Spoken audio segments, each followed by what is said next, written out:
This is KGW News at Sunrise. I wasn't really sure what was going on. And then they described the situation and I was like, isn't that like a hate crime? A high school student in Southwest Washington is arrested and charged after allegedly assaulting a transgender classmate. We have more on this story, including a second arrest stemming from a demonstration at the school where students showed their support for their classmates. Also, COVID vaccines will soon be available to kids as young as 6 months.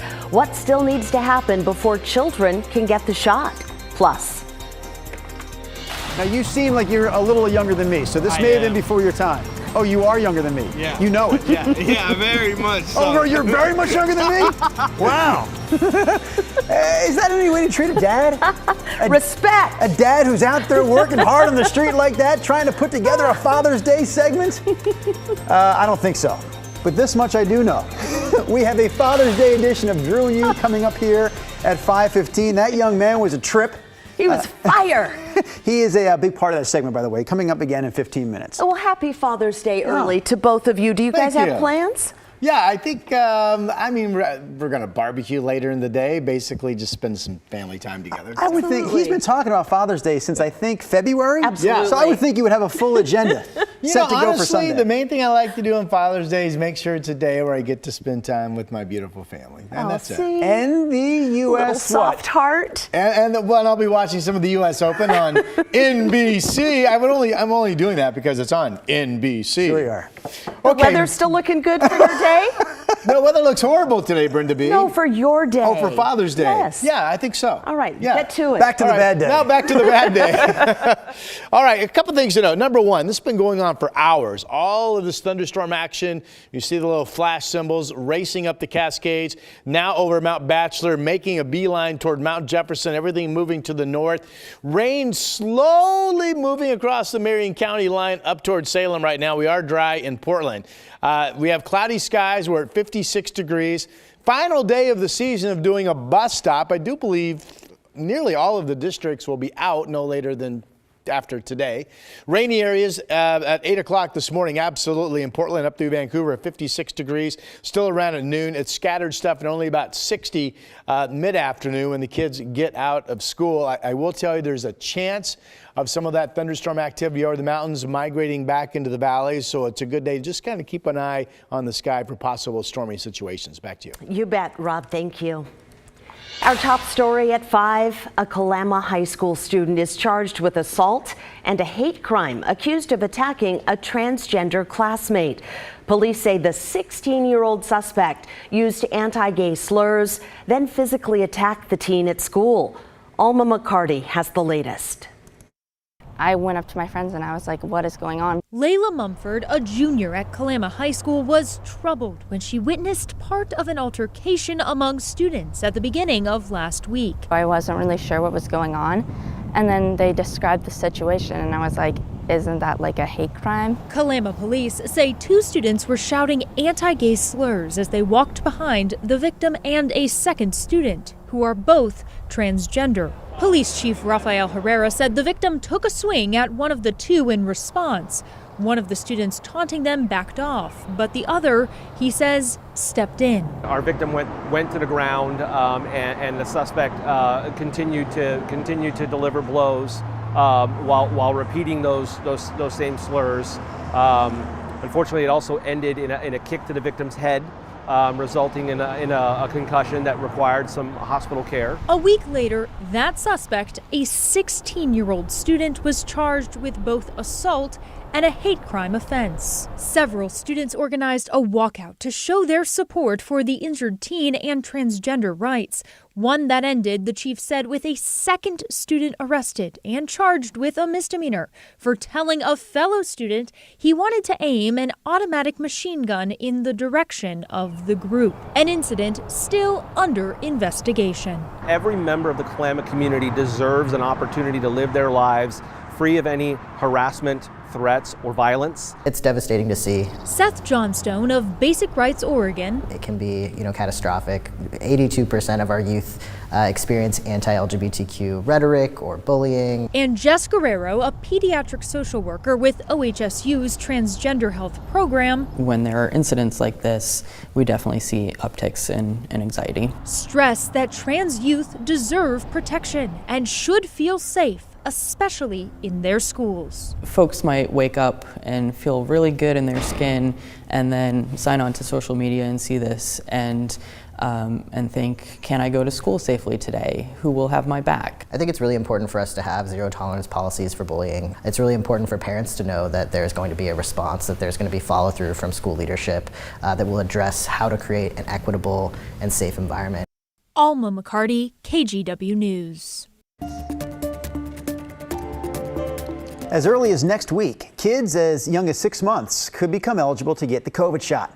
The FDA and the CDC both still need to authorize the shots for emergency use, though. Meanwhile, we did hear from Dr. Katie Scharf at Kaiser Permanente Northwest, who says kids that young are at lower risk of becoming severely ill with COVID. Dr. Scharf also says it's important to keep in mind right now that there are still a few Omicron subvariants in play here in Oregon. So these variants first were identified in South Africa. And what we know is they are more transmissible, 8 to 12% more transmissible than the current Omicron variant that's circulating. And additionally, they can evade prior immunities. Both the Oregon Health Authority and the White House have said that if you do choose to vaccinate your children at this point, you should have no problem finding a place to get the shot. Meanwhile, Oregon officials are also tracking the state's first potential case of monkeypox. The patient is a man who recently traveled outside the country. The Oregon Health Authority hasn't said where in Oregon he lives exactly, but they say he is isolating until he gets better. State health officials are also working with the CDC to confirm the case, and they're in touch with people who may have had contact with this man. Also in your headlines this morning, police have identified the victim of a deadly hit and run in Southeast Portland. Officers say Vincent Timothy was killed when a driver intentionally ran him over in a crosswalk outside of the Eastport Food Center. That happened on June 7th. The driver, Frederick Moore, was arraigned yesterday morning. He's now charged with second-degree murder and hit and run. U.S. Marshals and local law enforcement arrested 24 people in a week-long fugitive operation in Multnomah County. Charges include murder, attempted murder, armed robbery, and assault. During the sting earlier this month, authorities also seized 21 firearms, 19 grams of heroin, and more than 400 fentanyl pills. And several local shelters, including the Oregon Humane Society, have stepped in to help more than 100 dogs rescued from a suspected puppy mill. The dogs were discovered in a house near Modesto, California back in May as part of another criminal investigation. Authorities found the animals living in cramped crates filled with waste. Most of the dogs are in need of medical care, so it may take several months before all of them are ready for adoption. And those are some of your Friday morning headlines. All right, before we get back to Rod Hill this morning, we're going to talk soccer for a moment because the World Cup is coming to the U.S. in 2026 with 11 different cities set to host matches. Cities include Boston, Atlanta, Dallas, and Seattle. Absolutely. Seattle's the biggie for us, at least. We checked in with the coach of the Sounders, who said this is going to be great for the city. It's such a big event, such a big occasion. I'm happy for, my kids. I'm happy for my grandkids. I'm happy for the Sounder fans that started in 1974, like a lot of us. It's just going to be a massive deal. The World Cup is returning to North America for the first time since 1994. Canada and Mexico will join the U.S. as host countries. The matches up in Seattle are expected to be played at Lumen Field in June of 2026. So we have a little while to wait. Yeah, this was a big story yesterday when they announced the cities, and I'm sure this is written in many places, but only off the top of my head can I remember, I think it was 1994, the last time that the U.S. You just said that? Yeah. Well, that's where I heard it. That makes perfect sense. I got you, Drew Carney. I was sitting over here looking up, and meanwhile you're talking about it over there. Focus. And the only It's reason Friday, man. Are you ready for the weekend? The reason I remember that, I was in high school, and I remember everyone in high school being excited about this. That's back in the day when I did not necessarily care so much about soccer. I'm like, why do they care so much about this event? Now I understand. See, there it you is go. huge. You were still in high school in '94? Yes, I was. Maybe it's true I am old. All right, let's take a look at the Vancouver River levels. So technically, the National Weather Service has said the heck with it. They've dropped the flood warning, but the river is still running near that 16-foot level. I don't think it's going to go down enough today. I don't think it will to produce really any relief for areas that are underwater. I mean, the level is 15.9. That's obviously 3 inches below the 16-foot flood stage. Now, it still looks like it will be down to about 15 feet by tomorrow afternoon. So that's your update on the Columbia. Now, let's talk about something that we all should be aware of today. Upper level low, it's spinning down in here. It's producing an area of rain and storms over the Cascades that are moving south to north. So again, the movement here in the valley has been slow. There's Salem, still dry, but rain in southern Marion County. And here's what really catches your eye. This is an ongoing cluster of thunderstorms now moving north of Bachelor. And by the way, if you look carefully, see the bright red color right there? This is producing heavy rain. There are no watches or warnings out for these storms, but there's Madras. I'll take you, Mount Jefferson. There's Bend, there's Sisters. There's a better look at the heavy rain.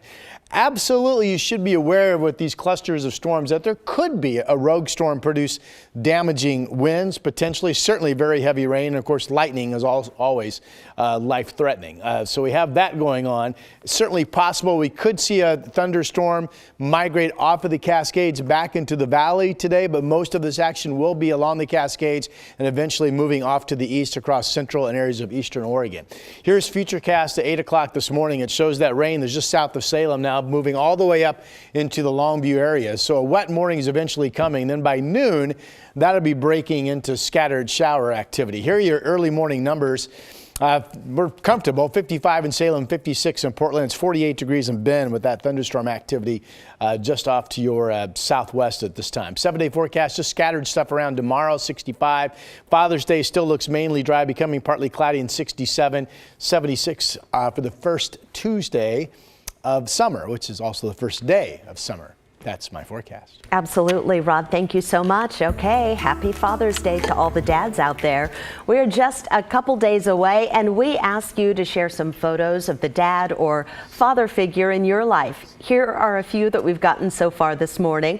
We'll start with Karen and Linny. They sent in this photo. They say, shout out to the best girl dad in the world. Love that. Angie says, happy Father's Day to Bruce Wiseman.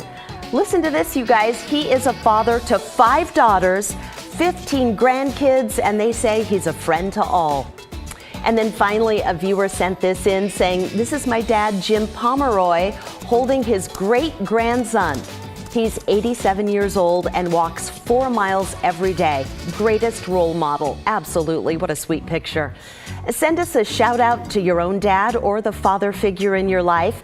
Text a photo and a little something about him to 503-226-5088. We'll share as many as we can tomorrow, the Saturday edition of Sunrise, leading up to Father's Day this weekend. Which U.S. state was the first to celebrate Father's Day? Speaking of Father's Day, Brenda Braxton, do you know the answer to that question? Or how about this one? Which U.S. president named Father's Day a national holiday? Ooh, that's a good one. Thank you for noticing.